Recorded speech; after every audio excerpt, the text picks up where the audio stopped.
Bonjour ou bonsoir à tous, vous qui regardez les vidéos, que ce soit le jour ou la nuit. Ici DVD Pro Catch. Oui, maintenant c'est le tout dernier coffret sur la Dégénération X que je vais achever, car j'ai déjà fini de finir. Bon, certes, ça a été 6 50 minutes d'heures de bonheur et d'attentivité surtout. Je vais vous le montrer directement si vous permettez. Donc le coffret de One Last Stand de 3 DVD, l'ultime épreuve, où la Dégénération X sont dans un tank. Je sais pas si c'est... Ouais, à mon avis c'est au SummerSlam 2009. Bref, assez sympa comme image. En gros, ça concentre la feud de 2009 et un petit peu de 2010 aussi. Voilà, vous avez toutes les photos, quand ils remportent les titres, avec Hornswoggle, l'entrée, Monsieur McMahon, et avec John Cena. Donc je sais bien qu'il existait en Fremantle, mais là je n'ai que Special Silver Vision.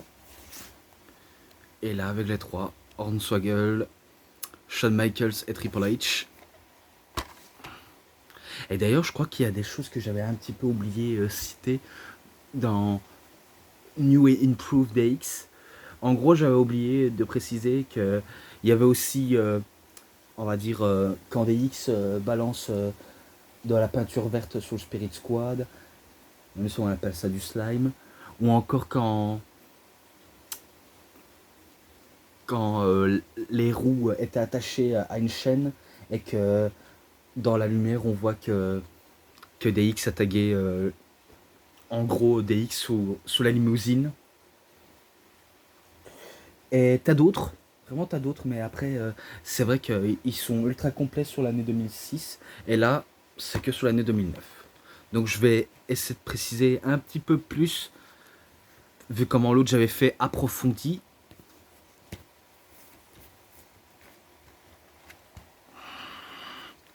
Voilà, vous savez, Triple H,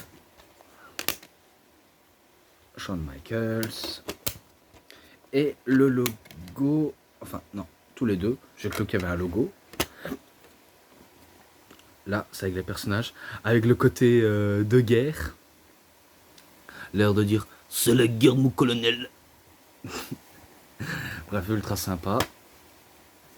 Et la liste que j'ai fait. Donc je vais essayer de préciser du mieux que je peux. Donc tout d'abord des X brutes de pommes. Je crois qu'il nous montre des extraits. Enfin oui, ce sont des extraits, mais tout ce qui se passait dans les coulisses avec Shawn Michaels et Triple H. Donc il nous montrait tout ce qui se passait. Par exemple la préparation, ou aussi la séance photo, séance vidéo. Donc vraiment sympa. Et j'espère que MDX regarde ça parce que ça va sûrement le plaire. Car vraiment. Donc tout d'abord, on a besoin de vous, The Generation X, DX. Donc l'intro commence avec, on va dire, une voix d'un colonel. Comme quoi leurs soldats sont, on va dire, sur la paille, ils sont en perdition, on a besoin d'eux. De Shawn Michaels et Triple H. Donc l'introduction à chaque DVD, c'est sympa. Bon, là, j'avais fait une faute, mais heureusement, j'ai corrigé la faute. À la chasse avec des X. Ça, c'est quand Triple H et Shawn Michaels étaient dans un tank en train d'expliquer les suites du programme qui vont suivre. Pas à chaque moment, mais ils vont préciser tout le programme en fait. Ensuite, Triple H retrouve Shawn Michaels dans un restaurant de fast-food. Car je me rappelle à l'époque, quand c'était à la télévision, c'était diffusé en français. C'était vraiment sympa de le voir. Comme quoi, on va dire, Shawn Michaels, on pouvait le retrouver là. Et que Triple H, aussi sympa de le voir aussi dans des scènements comme ça, c'est sympathique. Je me rappelle que qu'il il croise un serveur en disant Hey, comment vas-tu, le sexy boy? Et après, il s'est rendu compte que ce n'est pas Shawn Michaels, mais un type normal. Et qui disait, je me rappelle qu'il disait à Triple H, j'ai fini à 21h si tu veux. Donc si ça se trouve, c'est peut-être un homosexuel. Hein. Et qu'après, je me rappelle qu'on entend un cri de jeune fille qui n'arrêtait pas de sonner sur la sonnette en disant Hé, hey, mon hamburger, mon hamburger, mon hamburger, mon hamburger. Après, Shawn Michaels arrête la main en disant s'il te plaît, arrête un petit peu. Ton, ton hamburger va arriver très vite que je le peux. D'accord? Donc tu vas retourner un petit peu à ta place et je te promets que je te l'apporterai. Donc c'est là où on voit Shawn Michaels, on le croise et aussi il dit à Triple H ah non, je suis pas, on va dire, tout à fait prêt de revenir. J'ai un job derrière, je dois le gérer. Donc tu permets, je vais au fourneau. Et après Triple H dit ah ça tombe bien, je vais au fourneau avec toi. Donc il commence à cuire les hamburgers, les frites.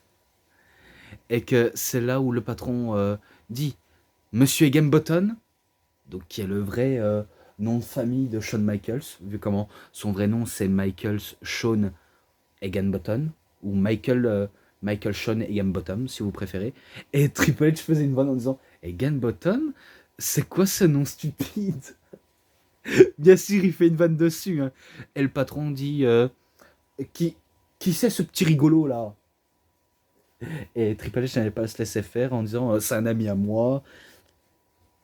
Et qu'après ils disent c'est bon, maintenant travaillez si vous permettez. Donc ils se mettent au fourneau.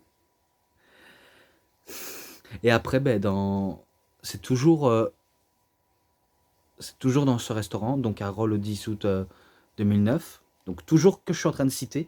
Donc il a changé d'avis. Il dit que c'est bon, il se casse. Il fait un switch de musique sur le patron.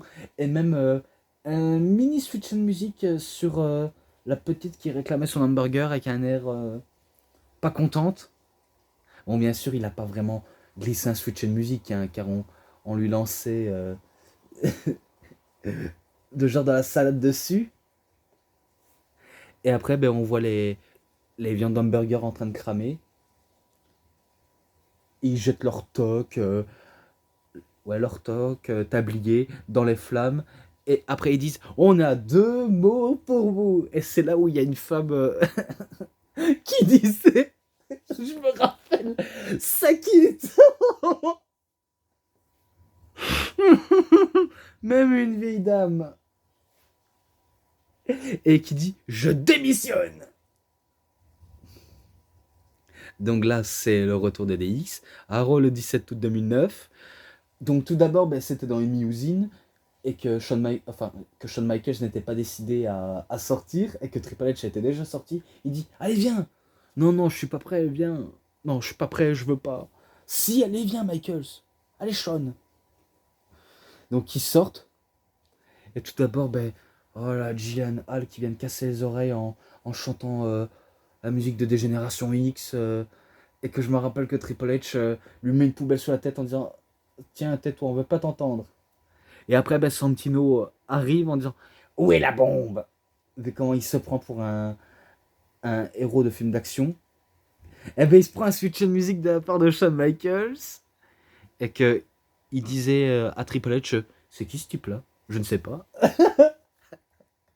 Ah putain. Donc c'est là où ils font leur rentrée à Raw, en plein centre du ring. Vu comment la DX est de retour, que je me rappelle que Triple H, comme d'habitude, il joue les annonceurs connus. Michael Buffer, qui était anciennement présentateur à la WCW, donc il joue un des buffeurs, vu comment je sais bien qu'à la UFC, il y en a un qui se fait appeler Bruce Buffer. Et il disait Are you ready? Êtes-vous prêt? Non, j'ai dit, êtes-vous prêts? Et c'est là où la DX se fait attaquer par la Legacy, donc Cody Rhodes et Ted DiBiase. Les troublements de fête, enfin, la fête est troublée par deux tyrans, deux jeunes tyrans en plus. Donc voilà. Ensuite, DX prend en otage le début de SummerSlam. Ça, je crois que c'était l'intro. Il commence à parler de tout et n'importe quoi. Donc oui, c'est le 23 août 2009 au SummerSlam et c'est pareil pour l'autre. Donc je me rappelle un petit intro sympa jusqu'à ce que la DX affronte la Legacy. Celui-là, il est présent dans le Best of WWE en volume 6. Ouais, donc il est présent, donc ce sera en description. Je me rappelle que la Legacy voulait anéantir les deux vieux briscards. Et qu'on sait qu'après leur rentrée, ben, ils se font, on va dire, un accueil de fou par le public. Et que les gens voulaient voir la DX gagner. Car ils ne voulaient pas voir ces jeunes prétentieux réussir. Et pourtant, ils auront quand même ce qu'ils veulent.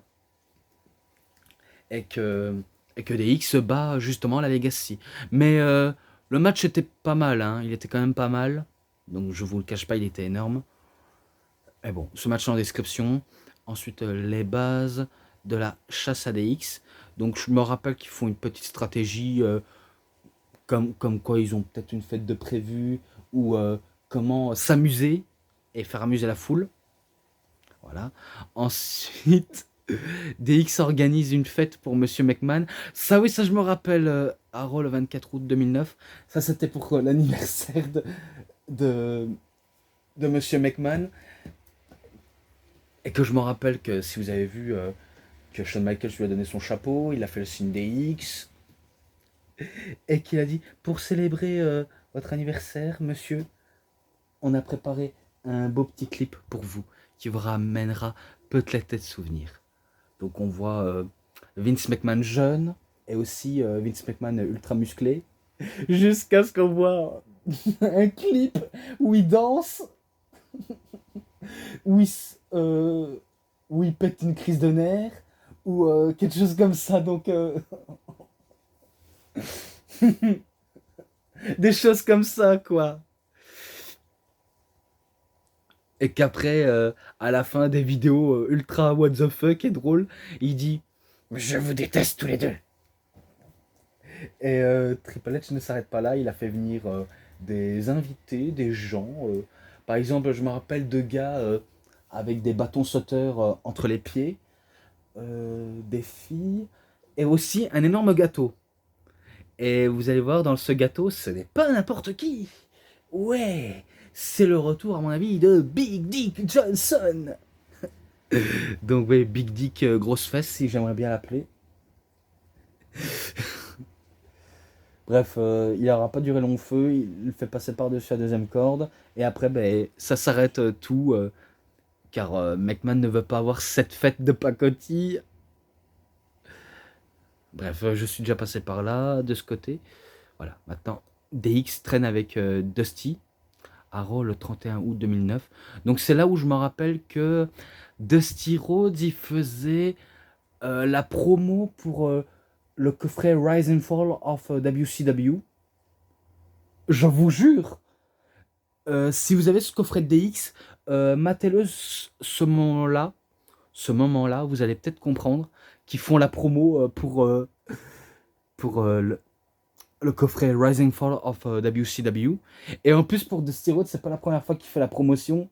Il avait fait la promotion pour son DVD de lui-même. Et maintenant, ben, pour la WCW. Bref, des promos assez sympas quand même pour quelque chose à acheter. Donc c'est assez énorme. Ensuite, ben, juste Raw, le 7 septembre 2009. Donc c'est là où ils font, on va dire, des bêtiseries, des dingueries, comme j'aimerais bien appeler. et que, si je crois bien, ils ont des matchs prévus concernant Randy Orton et Chris Masters. Oui. Euh, oui, oui, exactement. Donc, il dit qu'il va, on va dire, un peu durer un petit peu d'humour avec Randy Orton, si ce dernier veut bien. On connaît que Randy Orton a déjà essayé de détruire des X avec Edge. Donc, ils ont un petit peu réussi leur coup, mais pas que. Voilà, je le dis, pas beaucoup à ce point-là. Donc, c'est là où il fait équipe avec Chris Masters. Et que je crois que c'est, on va dire, des parties, des moments comme ça où Chris Masters n'allait pas avoir un rôle si important. Donc il aura perdu toute crédibilité. Et que depuis l'aube, on le voit plus du tout. On le voit qu'à la NWA, quelque chose comme ça, ou d'autres promotions. Bref, en tout cas, il répond aux abonnés absents. Bon, sinon, ça fait un petit peu plaisir de le voir. Mais, faut dire, c'est quand même victoire des générations X. Car si je crois bien, Randy Orton abandonne Chris Masters.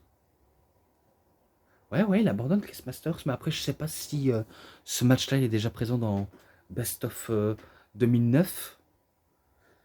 Ça, c'est dur à vous expliquer, mais possible. C'est fort possible qu'il est présent.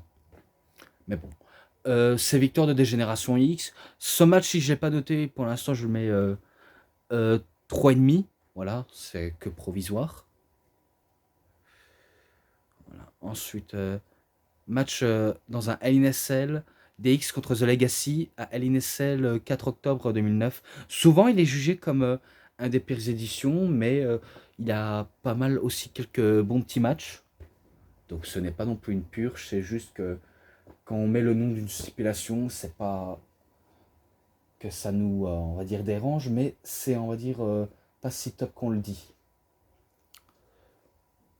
Donc c'est là où je crois que la Legacy attaque par surprise la DX et que Triple H se radore et qu'il cherche désespérément à sortir de la cage, mais heureusement qu'il a trouvé une solution en prenant une pince coupante, enfin une grosse pince pour couper les grosses chaînes et qu'il arrive à rentrer. Il anéantit Cody Rhodes et Ted DiBiase. Et si je crois bien, après qu'ils sont occupés de Ted DiBiase, ils vont, on va dire, plus faire le boulot sur Cody Rhodes. Car je me rappelle qu'il avait une chaise autour du cou. Un remake de Vengeance 2006. Enfin, Vengeance. Non, c'est pas Vengeance. Ça. De Unforgiven. C'est un remake de Unforgiven 2006. Où Shane avait une chaise autour du cou où il s'est fait exploser à tracher. Et ben là, ça va être pour Cody Rhodes. Et après, ben, c'est victoire de DX. Même si je sais bien que la DX avait terriblement bien morflé. Surtout Shawn Michaels qui s'était pris la prise du Million Dollar Dream et qui se retrouve la tête la première sur la chaise. Bref, c'est quand même DX qui remporte malgré tout. Et après, ben, un petit coup sur Ted DiBiase, ça fait toujours pas de mal. Donc oui, ce match-là en description. Maintenant, je passe au DVD 2. On a besoin de des générations X, voilà, j'ai déjà expliqué. Pas très fair play. Donc match sans titre en jeu. DX contre The Jericho. Donc oui, Chris Jericho et le Big Show. À Raw le 5 octobre 2009. Pas mal ce bon petit match, même si encore une fois c'est pas pour le titre. Mais ça, je ne sais pas si DX remporte un match. Je ne pense pas qu'il arrive à remporter un match. Ou alors peut-être qu'il remporte en utilisant en maillon faible Chris Jericho. Peut-être que c'est Triple H qui fait le tomber, mais ça je ne sais pas trop vous expliquer comment.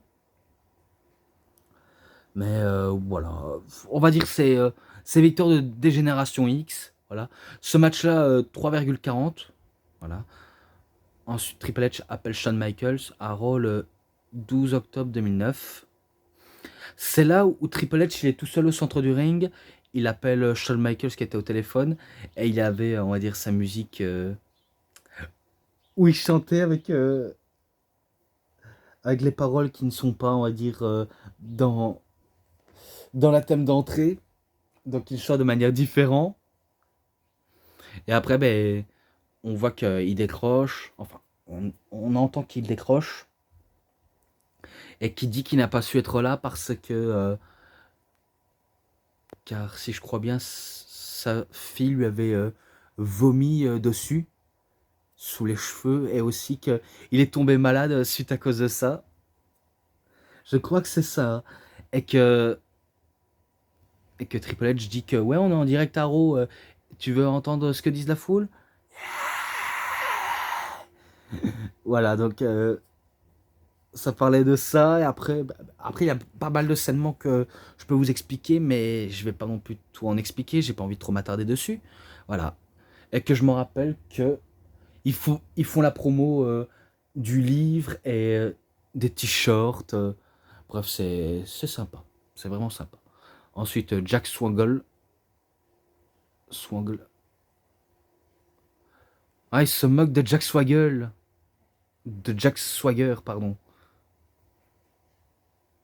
Un rôle de novembre 2009. Ouais, donc en gros, il se fout de Jack Swaggle. Enfin, Jack Swagger. Jack Swagger. Qu'est-ce que je raconte? Ah, maintenant, c'est Jack Swaggle maintenant. On va l'appeler Jack Swaggle. Peut-être qu'ils ont voulu faire un mix entre Jack Swagger et Hornswoggle. Donc ils ont voulu faire un mix. Voilà, je vais passer. DX avec Ozzy. Ozzy, je crois que c'était une star de télé-réalité, lui. Car il a un côté si diabolique, je crois. Je me rappelais qu'il y avait un scènement comme quoi il jouait le rôle du jury concernant un catcheur. Et que quand Chris Masters fait, on va dire que il nous fait une démonstration avec ses pectoraux en suivant le rythme de la musique. Et finalement, ben, ce sera pas validé du tout. Après, il y a un autre, mais je ne sais plus quoi. Oh, je ne sais plus. Faut dire, ça fait longtemps que je n'ai plus non plus fort zappé ce moment de Raw, mais voilà, c'est tout ce que je peux dire et que j'ai pas envie que vous me reprochiez. D'accord? Donc voilà, je passe. Pedigree Swaggle. Ouais, donc c'est pour Hornswoggle. C'était au Madison Square Garden à Raw le 16 novembre 2009. Et que je me rappelle que il disait allez, si tu veux, on va lui faire une place dans la nouvelle génération X, dans la dégénération X, en tant que mascotte. Et que Triple H dit ouais, d'accord, tu m'as réussi à me convaincre. Et que je me rappelle qu'il a voulu, on va dire, faire le socket. Et bien finalement, ça va pas avoir eu le suck it à la fin, car ça va être stoppé par un pedigree sur Hornswoggle. Et que je me rappelle qu'ils l'ont mis dans une petite civière. Ouais, ils l'ont mis dans une petite civière pour leur de dire qu'il est blessé, quoi. Qu'est-ce que vous voulez que je dise d'autre? Voilà, je suis en train de regarder. Ensuite, ben, la DX a grandi. Donc apparemment, ça nous dit comme quoi maintenant ils sont devenus encore plus matures ou immatures, ça dépend lequel du genre. Mais bon, passe aux choses suivantes. DX contre la Hard Dynasty à Raw le 23 novembre 2009. Celui-là, il me semble que j'ai déjà noté. Je sens que je l'ai déjà noté. Et que la Hard Dynasty, on va dire qu'ils cherchent leur revanche sur la DX, vu comment ils veulent venger la Hard Foundation face à la DX. Donc ils veulent venger leur honneur en essayant de mettre à mal ces gamins qui sont, on va dire, plus grands, à la personne de Shawn Michaels et Triple H.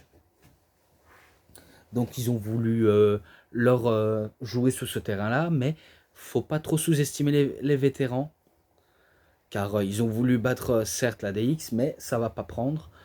Et du coup, c'est la DX qui bat, je sais pas si c'est un pedigree sur David R. Smith ou un switch and music sur Tyson Kidd. Je ne pense pas. Mais voilà. C'est tout ce que je peux dire. Ce match-là, allez, il était bon. Je penserais que je lui mets en description parce que j'ai pas envie fort me tromper. Voilà. Parce que je suis assez méfiant en ce moment. Voilà, je poursuis. Non, c'est Christ Maswagol. Alors, est-ce que c'est pour le réveillon de Noël ou c'est possible que c'est pour le réveillon de Noël, hein, c'est fort possible. Hein. Ou alors un mixte entre Chris Masters et Hornswoggle. Bref, je ferais mieux de passer. Ouais, vu comment c'était le 7 décembre 2009, donc je passe vraiment. Match de TLC pour les titres unifiés par équipe de la WWE. DX contre The Jerry Show. Là, c'est sûr, ils vont réussir à battre The Jerry Show. Et que, si je crois bien, ils ont réussi à péter une échelle, péter des chaises, péter des tables. Et que Jerry Show, durant la rencontre, voulait avoir la grande avantage. Et que c'était, bien sûr, le 13 décembre 2009. Voilà, si je ne l'ai pas précisé. Au moins, j'essaye d'être attentif dans ce que je dis. J'essaye, en tout cas. Je ne vous cache pas et j'essaye de mieux dire ce que je vois. Et que, vu comment ils savent pas, on va dire, trop comment utiliser correctement une échelle, vu comment le Big Show, un coup que c'est une échelle, ben, il le casse. C'est sûr, tous les objets qu'il prend, il les casse. Donc il utilise Jericho comme, on va dire, comme un mini transporteur. Comme si Jericho pouvait aller capturer facilement les titres. Mais il se prend un switch de musique de la part de Shawn Michaels, le Big Show. Et du coup, ben, Chris Jericho, ben, il se retrouve, on va dire, le coup la première sur la table. Et après un pedigree. Et que Triple H il prend la partie cassée de la table, de l'échelle, et c'est Shawn Michaels qui va aller décrocher les ceintures. Voilà, donc c'est victoire de DX. Ce match-là, j'avais fait une review, je le mets en description. DX plein d'attention, donc c'est là où ils font amuser la galerie. Et c'était le 14 décembre 2009, et que c'est la revanche entre la DX et Jerry Show. Donc là, il conclut un petit peu, entre guillemets, cette mini-histoire entre Jericho et DX. Et que si je crois bien, si jamais The Jericho perd, Chris Jericho serait plus à Raw, normalement. Ou alors c'est l'autre. Ouais, peut-être que c'est l'autre. Mais de toute façon, c'est encore victoire de DX, vu comment ils battent encore The Jericho. Et que là, celui-là, je ne l'ai jamais noté. Je lui mets 3,50. Voilà. Je le dis parce que j'ai pas envie de trop m'attarder dessus. Voilà, maintenant DVD 3. Voilà, vous savez bien la suite. Les Willies, ça je m'en rappelle plus. Le mini tribunal, ça oui, ça je m'en rappelle. C'était à Raw le 21 décembre 2009. Tout d'abord, c'était lors d'un épisode de Raw, dans une arène vide. Donc toute la salle était vide. Et que si je crois bien, ils allaient booker le show.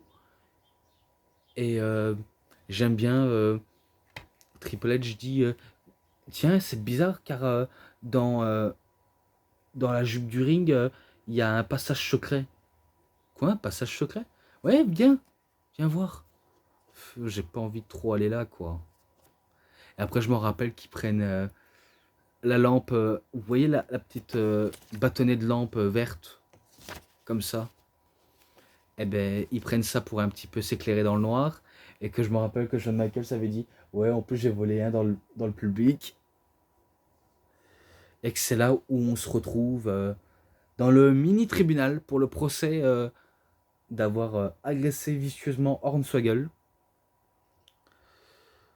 Et qu'ils sont un petit peu jugés pour les actes putrides. Et que cette fois-ci, ce sera les gens de petite taille qui veulent leur revanche. Donc c'est là où la DX essaie de s'échapper et qu'ils veulent les étriper, mais après ils partent en courant. Donc sympa ce saignement. Ensuite, la mascotte de DX, donc là c'est pour le 10 décembre 2009. Donc c'est là officiellement où ils recrutent Hornswoggle. Certes, il y en a qui trouveraient ça amusant, d'autres pas du tout. Et que j'en ai assez de dire. Voilà. Ensuite, Tuberton. J'ai pas compris l'intérêt. Donc ça, c'est pour les titres unifiés. DX contre la Hard Dynasty, une nouvelle fois. Celui-là, j'ai déjà noté dans le coffret Art and Soul. Un dans Best of 2009-2010 de SmackDown. Et que cette fois-ci, ils veulent leur revanche, mais ils l'ont eu, mais ils ont perdu. Je dis directement, et en plus c'est vraiment à SmackDown le 25 décembre 2009. Hein. Donc vous voyez, je ne me trompe pas d'une traite. Et que je l'ai déjà noté, comme je vous l'avais déjà dit. Leur heure à la Hard Dynasty n'était pas encore sonnée, vraiment pas du tout sonnée. Mais que ils ont tenté beaucoup de choses, tellement d'efforts. Ils ont voulu faire tellement d'efforts qu'ils n'ont jamais réussi malheureusement. Donc c'est encore victoire de DX. Et voilà. Encore en description. Ensuite, DX fait taire Hornswoggle. Ça, je crois que c'était 28 décembre 2009. Je crois que c'était pour le réveillon de Noël. Parce qu'ils veulent attendre que le Père Noël descende du ciel pour distribuer des cadeaux. Ah, ils en savent faire des tonnes. Ils en savent vraiment. Et du coup, il le fasse taire un petit peu pour que on attend le Père Noël qui vient faire tomber les cadeaux du ciel. Et voilà. Qu'est-ce que je peux en dire de plus? Ben, pas grand-chose. Et là, ben, encore le 28 décembre 2009, où ils affrontent le Big Show et Chavo Guerrero. Même avec Chavo Guerrero, ça va pas faire long feu avec le Big Show. Sinon, on appellerait ça The Big Guerreros. Bref, ça n'a peut-être aucun rapport de ce que je voulais dire, mais au moins je l'ai quand même dit, on sait jamais s'ils en feront peut-être une vanne dessus. Et que en maillon faible, ça se voit vraiment à des kilomètres. Ils se débarrassent du géant et ils se débarrassent en dernier de Chavo. Donc bien sûr, ils battent Chavo, Guerrero et le Big Show. Et que ce match-là, 3,40. Voilà. Ensuite, Y2 Santino. À Raw le 24 janvier 2010. Je crois c'est quand Jericho est avec Santino et que Santino faisait une vanne. Bon, certes, c'est du van à la Santino. Hein, et que DX était là en train de les narguer un petit peu, vraiment un petit peu de les narguer. Et que du coup, il dit à. il dit à Chris Jericho et si vous ferez l'équipe de Y2 Santino ou alors Y2S, puisqu'on peut baptiser aussi Y2C, Y2J, Y2G, Y2M, bref, des noms assez bizarres. Et que Jericho dit qu'il ne veut pas faire équipe avec une stupide mascotte de Muppet ou un humoriste à la manière de Mr Bean. Je sais pas s'il l'a dit, mais très drôle. Donc là, c'est match à la dernière chance. Oui, match à la dernière chance pour The Jerry Show. Eh ben, c'est sûr, ça n'a pas été gagné pour The Jerry Show. Hein. Donc je crois que c'est l'heure pour eux de se quitter. Et qui se rejoignera dans un avenir beaucoup plus proche. Bref, c'est pas non plus, on va dire, du catch que j'aimerais en parler beaucoup plus, mais si ce n'est que j'en ai déjà, on va dire, un petit peu trop dit sur The Jerry Show, et que bien sûr, c'est encore Jerry Show qui écrit Jericho qui se fait, on va dire, une nouvelle fois battre. Donc cette fois-ci, il a une petite stipulation, il doit quitter Raw. Donc c'est fini pour Jericho, il doit quitter Raw, mais il y a toujours un mais. Là, le 11 janvier 2010, et qu'il y avait Mike Tyson qui était là.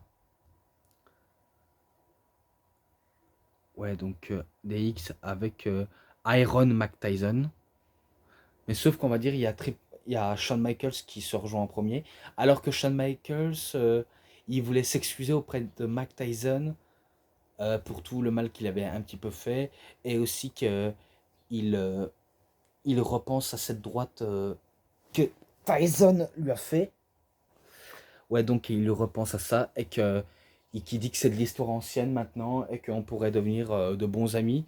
Et que Mike Tyson disait ah, c'est marrant, j'allais te retourner à la question car je ne regrette pas de ce que je t'ai mis comme droite.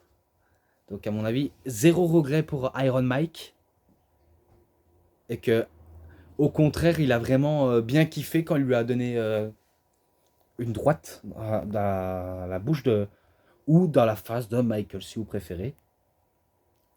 Et si vous voyez bien, on voit derrière Michael et Tyson qui font la promotion du jeu de boxe. Oui, sérieux. Ils font la promotion du jeu de boxe. Où à la couverture, il y avait Mike Tyson un peu plus jeune et Mohamed Ali. Donc on voit ça. Après, on voit Chris Jericho qui dit qui va être le nouveau partenaire de Mike Tyson. Et que vu comment Shawn Michaels, on sait bien qu'il a Triple H, donc ils se recroisent ce soir. Et je me rappelle que quand il y avait Hornswoggle, euh, Mike Tyson lui faisait un coup de pression à Hornswoggle en disant si tu continues encore de masticoter, je te jure, je vais te m'occuper de toi personnellement, je vais te arracher, arracher tes intestins, faire une corde à sauter. Donc il lui dit quelque chose comme ça, mais j'ai pas, on va dire, tous les promos en tête. Donc on passe directement au match. Match sans titre en jeu. DX contre Mike Tyson et Chris Jericho. Alors je tenais à dire, c'est pas du beau catch. C'est pas du très beau catch, vu comment on sait bien que Mike Tyson, ça n'a jamais été un catcheur, mais il a le sens du divertissement.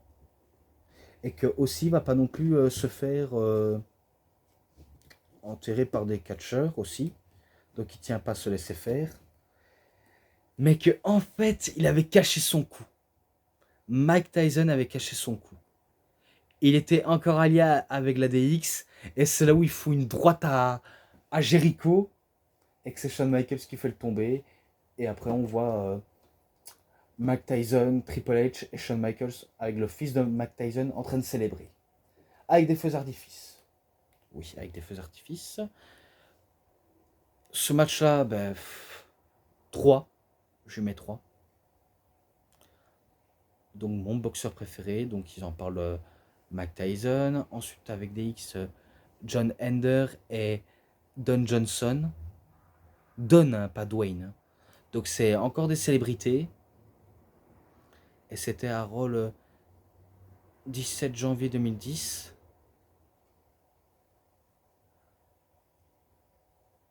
Ou alors le 18. Ouais, le 18. Donc il y aura un match entre les célébrités et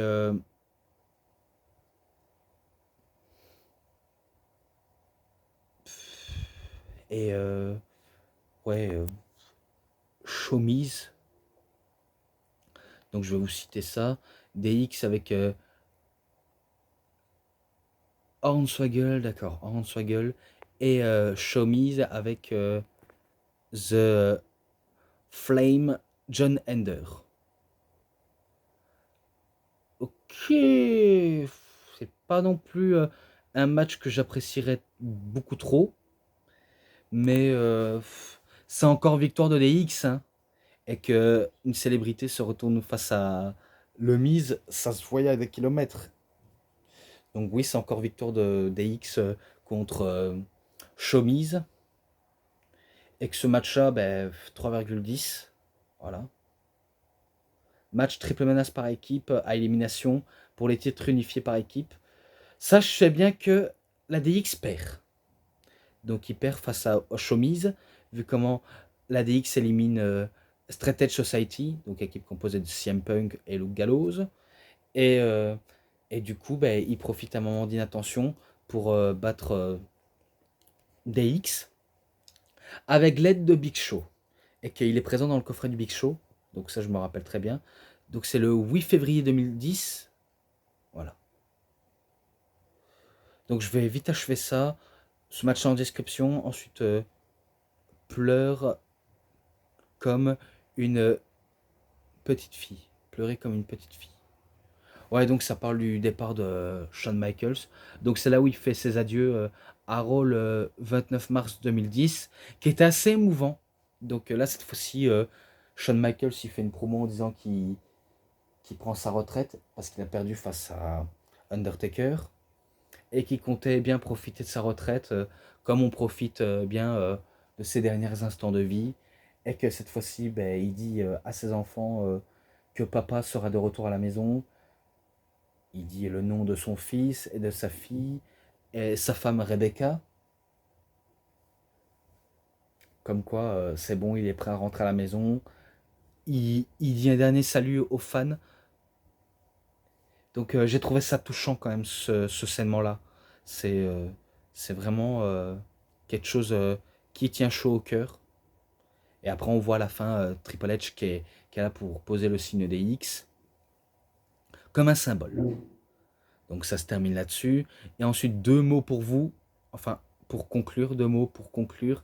Suck it! C'est moi qui ai ajouté. Et c'est la fin. Donc voilà, j'ai cité avec de la positivité, beaucoup avec d'humour, ça je vous le raccorde. Même s'il y en a qui diront qu'ils n'ont pas apprécié ce coffret, comme l'autre de DX, mais moi j'ai quand même bien apprécié. Donc voilà. Et avant qu'on se quitte, je tenais à dire, je vais vous montrer un que j'ai reçu et que je suis en train de regarder actuellement. Donc oui, le coffret de Stone Cold Steve Austin, The Bottom Line, on the most popular superstar of all time. Donc oui, je suis en train de le regarder et voilà. Donc maintenant, je vais conclure la vidéo. Donc voilà, j'ai fini cette review. J'espère que ça vous aura vraiment bien plu. Si cette vidéo vous a vraiment bien plu, vous savez ce qu'il vous reste à faire. Likez la vidéo, commentez, partagez, abonnez-vous à ma chaîne, cliquez sur la petite cloche pour avoir plus de notifications des prochaines vidéos. Et moi, je vous dis bonne journée, bonne soirée à tous. Au revoir tout le monde pour une prochaine vidéo. A plus les fans de catch. Allez, bye bye.